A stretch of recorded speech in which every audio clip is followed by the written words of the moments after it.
धर्मनिरपेक्षताका विरोध गरिएका छन्। यो धर्मनिरपेक्षता कसैको भावना विरुद्धमा छैन, सबै धार्मिक समुदायको सम्मान र न्यायको पक्षमा छ धर्मनिरपेक्षता।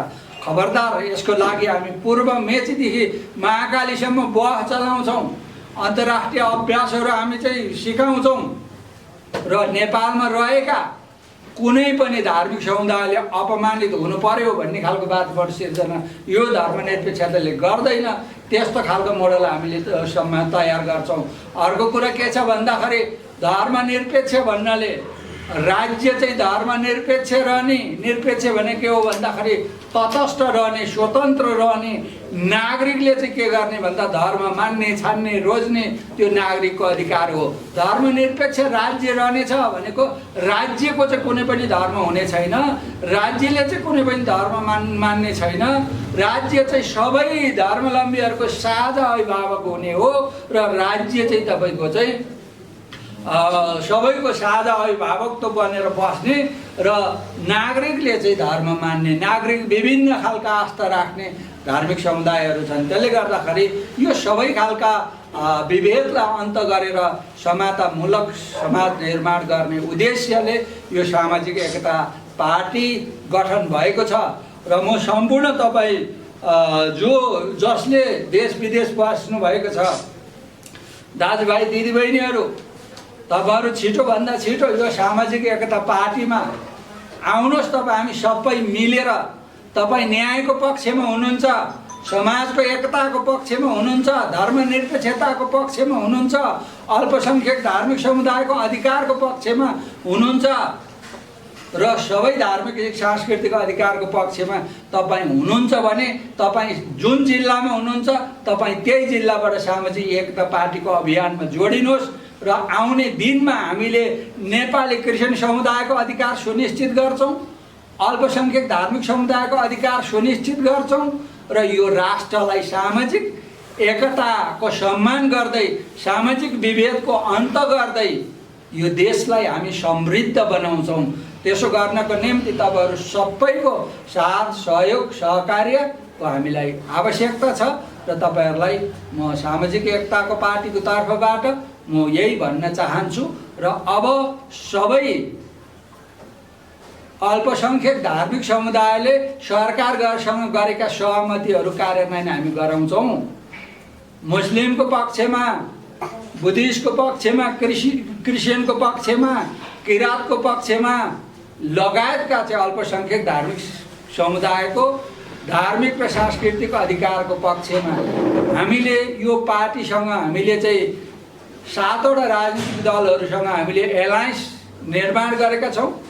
त्यो एलायन्सले देशव्यापी रूपमा यसका चाहिँ अध्ययन गर्दै एउटा एकताको कार्यक्रमहरू हामी घोषणा गरेर अगाडि जानेछौँ। यसको लागि हामीले यो पर्सि शनिबार चाहिँ कमलादी प्रज्ञा प्रतिष्ठानमा 7 पार्टीको संयुक्त रूपमा बृहत मेची महाकाली अभियान घोषणा र प्रशिक्षण कार्यक्रम पनि आयोजना गरिएका छौँ। यो पार्टी कुनै एउटा धार्मिक पार्टी होइन। म यो कुरा पनि म क्लियर गर्न चाहन्छु सम्पूर्ण मेरो दाजुभाइ दिदीबहिनीहरूलाई। हामी यो पार्टीका थुप्रै पदाधिकारीहरू हामी यीशु ख्रिस्टलाई विश्वास गर्छौँ, हामी क्रिस्चियन हौँ, पवित्र बाइबलको मूल्य मान्यतालाई मान्छौँ।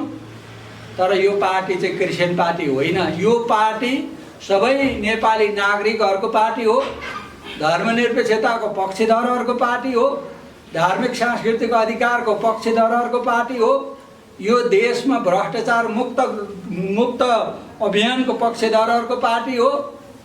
यो देश एउटा नयाँ आर्थिक क्रान्ति, सामाजिक परिवर्तन र एउटा चाहिँ समानतामूलक समाज निर्माणको पक्षको यो पार्टी हो। त्यसले गर्दाखेरि तपाईहरु सबैलाई सहकार्य गर्नको लागि म हार्दिक अनुरोध गर्दछु र हामी जिल्ला जिल्ला आउँदैछौँ, तपाईहरुको घर दैलोमा आउँदैछौँ। तपाईहरु सम्भव हुन्छ आउनुस्, पार्टीमा हातेमालो गरौँ, सम्भव हुन्न यसलाई साथ सहयोग र सहकार्य तपाईँ गर्न तयार हुनुहोस्। यो देशलाई अब हामी यो देशलाई यतिकै बर्बाद अवस्थामा हामी हेरेर बस्न सक्दैनौँ, चाहँदैनौँ। अब तपाईहरुले कुनै पनि तपाईहरुको न्यायको निम्ति, अधिकारको निम्ति अब हाम्रो अभिभावक छैन भन्ने दिन गयो। अब सामाजिक एकता पार्टी स्थापना भइसकेको छ।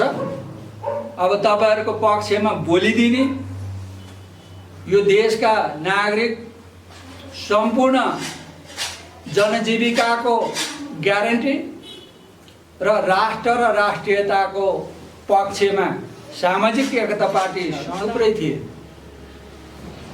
त्यस्तो खालको वातावरण रहेन। आज तपाईले यो देशलाई हेर्नुभयो भनेदेखि संविधानमाथि प्रतिगमन पटक पटक भएको छ। नेपाली जनजीविकाको सवालमा भ्रष्टाचार व्याप्त भएको छ। जनजीविकाको सवालमा त्रसित जनजीविका जिउनु परेको छ। असुरक्षा बढेको छ, बलात्कार बढेको छ, महँगी बढेको छ। यस्ता खालका एउटा विकृति विसङ्गतिले देशमा सीमा नाग्यो र नेपाली जनताले एउटा गणतन्त्रको अभ्यास अनुभूति, लोकतन्त्रको अभ्यास अनुभूति र धर्मनिरपेक्षताको अभ्यास र अनुभूति गर्ने खालको वातावरण सिर्जना भएन। उल्टै राष्ट्रियतामाथिको खतरा, स्वाधीनतामाथिको प्रश्न, धर्मनिरपेक्षतामाथिको प्रहार दिनदाडै रूपमा भइरहेको अवस्थामा अब हामी चुप लागेर बस्न सकेनौँ। यो दायित्व हामी नेपाली नागरिकहरूको हो, नेपाली जनताहरूको हो र यसको दायित्व हामीले पुरा गर्नुपर्छ। अब यो देशमा भ्रष्टाचार, असुरक्षा, बलात्कार, महँगी जस्ता जनजीविकाको सवालमा, राष्ट्रियताको सवालमा, स्वाधीनताको सवालमा अब हामी ठुलो ठुलो हेरेर मात्रै बस्न सकेनौँ। यसको रक्षाको निम्ति, जनजीविकाको ग्यारेन्टीको निम्ति, राष्ट्रियताको निम्ति, स्वाधीनताको पहरेदारका निम्ति हामी उठ्नुपर्छ भन्ने एउटा चाहिँ राष्ट्रिय, अन्तर्राष्ट्रिय र मेची महाकालीका सम्पूर्ण दाजुभाइ दिदीबहिनीहरूसँग हामीले छलफल गऱ्यौँ, सल्लाह गऱ्यौँ, बहस गऱ्यौँ र यो कर्तव्य हाम्रै हो भन्ने महसुस गरेर हामीले सामाजिक एकता पार्टी औपचारिक रूपले गठन गरेर निर्वाचन आयोगमा विधिवत रूपले दर्ता गरेर प्रमाणपत्र प्राप्त गरेर हामीले औपचारिक रूपसित हामीले चाहिँ घोषणा गर्ने काम सम्पन्न गर्यौँ। यो अवस्थामा आज थुप्रै खालका प्रश्नहरू उठेका छन्। सामाजिक एकता पार्टी किन र केका लागि, हामी अरू पार्टीभन्दा फरक किन छौँ, कसरी छौँ, केका लागि भन्ने कुरा महत्त्वपूर्ण छ र सबैको मनमा प्रश्न उब्जिनु स्वाभाविक हो। र हामीले यो सामाजिक एकता पार्टी गठन गर्न अगाडि यो देशका जनजीविकाको सवालमा, राष्ट्रियताको सवालमा, पूर्ण धर्मनिरपेक्षताको सवालमा सबै खालका हामीले अध्ययन गरेर यो समस्या समाधानका निम्ति यसका जराहरू के हुन सक्छन् हामीले त्यसका पहिचान गऱ्यौँ। राष्ट्रिय अन्तर्राष्ट्रिय अभ्यासहरू के छन् त्यसका पहिचान गऱ्यौँ र हामीले एउटा सिङ्गो राष्ट्रलाई निकास दिने उद्देश्यले यो सामाजिक एकता पार्टी गठन गऱ्यौँ। र यो कसका निम्ति र केका निम्ति? पहिलो कुरो, यो पार्टीको सात आधारभूत मूल्य मान्यताहरू म यहाँहरूको बिचमा राख्न चाहन्छु। हामीले पहिलो नम्बरमा के भन्यौँ? कार्यकारी राष्ट्रपति। किन कार्यकारी राष्ट्रपति? यो देशका इतिहासमा हामीले हेर्दा संसदीय व्यवस्थाको अन्त गरेर, सांसदको किनबेच अन्त गरेर, 9 महिनामा फेरबदल हुने सरकारको चाहिँ कुर्सीको भागबण्डाको अन्त गरेर हामीले एउटा स्थिर शासनको निम्ति कार्यकारी राष्ट्रपति, जनताले प्रत्यक्ष चुन्न पाउने राष्ट्रपति, जनताको चाहिँ प्रत्यक्ष चाहिँ अधिकारसँग सरकार राख्ने राष्ट्रपति हुनुपर्दछ, अनि मात्रै स्थिर सरकार हुन्छ, अनि मात्रै स्थिर सुशासन हुन्छ, अनि मात्रै जनताको चाहिँ भावनाको सम्मान हुन्छ भन्ने हामीले चाहिँ निष्कर्षमा पुग्यौँ र कार्यकारी राष्ट्रपति भन्यौँ। र कार्यकारी राष्ट्रपतिसँगै हामीले के भन्यौँ? पारदर्शी सुशासन।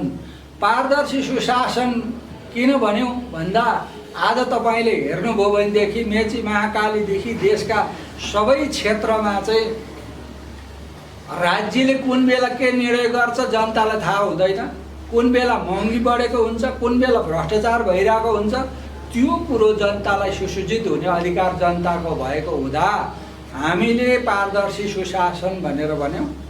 जब पारदर्शी सुशासन देशमा हुन्छ, स्थिर शासन हुन्छ र यो देशमा चाहिँ भ्रष्टाचार मुक्त हुन्छ। भ्रष्टाचार मुक्त हुनु भनेको नेपाली जनताले तिरेको कर सही ठाउँमा लगानी गर्नु हो, विकास निर्माणमा खर्च हुनु हो र यो देशलाई विकास निर्माणमा ठुलो टेवा पुग्दछ।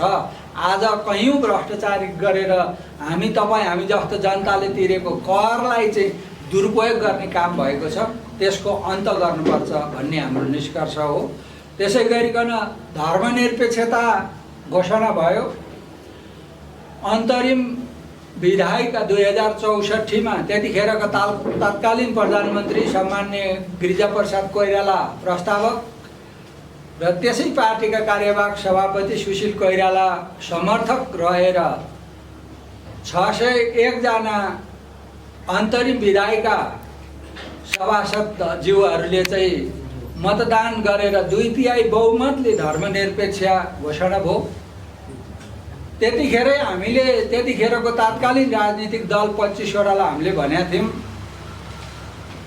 त्यो धर्मनिरपेक्षताको जनतालाई चाहिँ यसका आवश्यकता किन पर्यो र धर्मनिरपेक्षता भनेको के हो र यसको अन्तर्राष्ट्रिय मूल्य मान्यता के छन् र नेपालमा कस्तो खालको आवश्यक हो भनेर हामीले सरकारले नै स्थानीय तहदेखि केन्द्रसम्म चाहिँ जनताको बीचमा सुसूचित गराउनुपर्छ है भनेर हामीले लिखित रूपमा ज्ञापन पत्र दिएका थियौँ। त्यतिखेर तत्कालीन संविधान सभाका अध्यक्ष सुभाष चन्द्र नेवाङ, तत्कालीन प्रधानमन्त्री गिरिजाप्रसाद कोइराला लगायतका चाहिँ सबै राजनीतिक दलहरूलाई धर्मनिरपेक्षताको अन्तर्राष्ट्रिय भावना र मूल्य मान्यता अनुरूप नेपालमा रहेका सबै धार्मिक समुदायको चाहिँ सम्मान हुने खालको नेपाली मोडल तयार गरेर राज्यले कुनै पनि धर्मलाई काखा र पाखा नगरिने र सबैको धार्मिक सांस्कृतिक अधिकारको सम्मान गर्ने खालका मोडल तयार गरौँ र त्यो मोडललाई चाहिँ नेपालमा आवश्यक छ र त्यसलाई लागू गरौँ र त्यसको पहल कदमी राज्यले गर्नुपर्दछ भनेर हामीले चाहिँ प्रष्ट रूपले चाहिँ सरकारका सम्बन्धित निकायलाई भन्यौँ। तर त्यस्तो खालको वातावरण हुन सकेन। धर्मनिरपेक्षता घोषणा भयो र घोषणा भइसकेपछि त्यसलाई एउटा चाहिँ त्यसको विषयमा दलहरूले बोल्न चाहेनन्, सरकारले बोल्न चाहेन र नेपाली जनताको बीचमा आज धेरै ठुलो प्रश्न उठ्यो। 72 सालको संविधानमा धर्मनिरपेक्षताको गलत परिभाषा गरियो। त्यो धर्मनिरपेक्षतालाई नै समाप्त पार्नलाई केही एउटा चाहिँ यथास्थितिवादीहरूले ठुलो चलखेल गरेको त्यो अवस्था थियो र त्यतिखेर विभिन्न धर्मावलम्बीहरू बुद्धिस्ट, मुस्लिम लगायतका, किराँत, क्रिस्चियन लगायतका धर्मनिरपेक्षताका पक्षधर धार्मिक समुदायले रत्नपारक माइती घरदेखि चाहिँ बानेश्वरसम्म लाखौँ लाख त्यहाँको जनताको चाहिँ सार्वजनिक रूपमा चाहिँ उत्रिएर खबरदारी लगाइसकेपछि त्यो अवस्थामा धर्मनिरपेक्षता त लेखियो तर त्यसको गलत परिभाषा गरिएको छ। त्यो गलत परिभाषालाई चाहिँ संशोधन गरेर पूर्ण धर्मनिरपेक्षताको अभ्यास अब यो देशमा आवश्यक छ।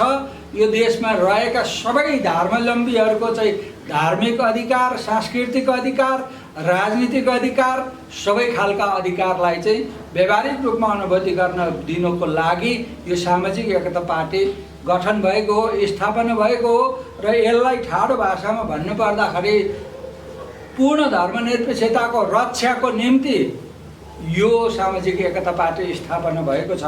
त्यसै गरिकन यो समाजमा विविध खालका विभेदहरू छन्। तपाईले देख्नुभयो भनेदेखि अल्पसङ्ख्यक धार्मिक समुदायमाथि ठुलो विभेद भएको छ। आजसम्म हाम्रा चाडपर्वहरूलाई बिदा दिएको छैन। विभिन्न अल्पसङ्ख्यकहरूका चाहिँ सांस्कृतिक अधिकारहरूलाई चाहिँ राज्यले व्यवस्था गरिएको छ। राज्यबाट छुट्याउने बजेट विनियोजन समान ढङ्गले गर्नु पर्दथ्यो, त्यसो गरिन सकेको छैन। सांस्कृतिक अधिकारलाई चाहिँ उल्टै अपमान गरिएको छ। यी सबै खालका विभेदहरूलाई अन्त गर्नको निम्ति यो सामाजिक एकता पार्टी हो। त्यसै गरिकन मानव बीचको अपमान, मानिस बीचमा छुन नहुने अपमान, सानो जाति ठुलो जाति, एउटा जातपात जस्ता एउटा मानव विरोधी विभेदका सामाजिक जुन खालको चाहिँ एउटा विभेदलाई अन्त गर्न यो सामाजिक एकता पार्टी स्थापना भएको हो। त्यसै गरिकन समाजमा रहेका विभिन्न विकृतिहरूलाई अन्त गर्दै समाजमूलक समाज निर्माण गरेर यो स्थानीय सरकारदेखि नै कुनै पनि एउटा चाहिँ मानिसको बीचमा म मानव हुँ, मेरो देश यो हो, मेरो संस्कृति यो हो, मेरो आस्था यो हो भन्ने खालको एउटा चाहिँ सम्मानपूर्वक जीवन जिउने वातावरण सिर्जना गर्नको लागि यो सामाजिक एकता पार्टी स्थापना भएको हो। त्यसै गरिकन स्थानीय सरकार मार्फत उन्नत कृषि अभियान सञ्चालन र उत्पादन र त्यसका व्यवस्थापन र बजारको पूर्ण रूपले स्थानीय सरकार मार्फतै राज्यले व्यवस्था मिलाउनु पर्दछ। किन भन्दा आज कृषि प्रधान देश, सबैभन्दा ठुलो एउटा चाहिँ स्रोतको रूपमा, धनी देशको रूपमा कृषि प्रधान देश गनिए तापनि आज उल्टै त्यो कृषि प्रधान देशको कृषिलाई सम्मान गर्ने नाउँमा व्याप्त भ्रष्टाचार बढेको छ। आज तपाईले हेर्नुभयो भने कृषि क्षेत्रलाई अनुदान दिने भनेर राज्यले 33% ठुलो राशि छुट्याए तापनि त्यो पैसा नेताको चाकडी र भरौटेहरूले चाहिँ कृषि फर्म दर्ता गरेर अनुदान लिएर खाएर राज्यको ढुकुटी चाहिँ समाप्त गर्ने काम गरेको छ। तर त्यो सम्बन्धित कृषकहरूले चाहिँ त्यो कृषिमा राहतको अनुभव गर्न सकिरहेको छैन। आज कृषकहरूले मेहनत गरेर चाहिँ उत्पादन गरेको कृषिको आज बजारको व्यवस्था नहुनको कारणले उल्टै कृषकले घाटा खाएर गोलभेडाहरूलाई कुहाएर सिद्ध्याउनु पर्ने, दुधलाई बाटोमा ओर्याएर मेल्काउनु पर्ने लगायतका चाहिँ कृषकहरूले एक खालको एउटा चाहिँ असुरक्षित महसुस भएको र कृषि प्रधान देशको उल्टै अपमान भएको अवस्थामा अब सामाजिक एकता पार्टीले, स्थानीय सरकारले कृषकहरूको संरक्षण गर्ने उन्नत बालीको अभियान लगाउनु पर्दछ।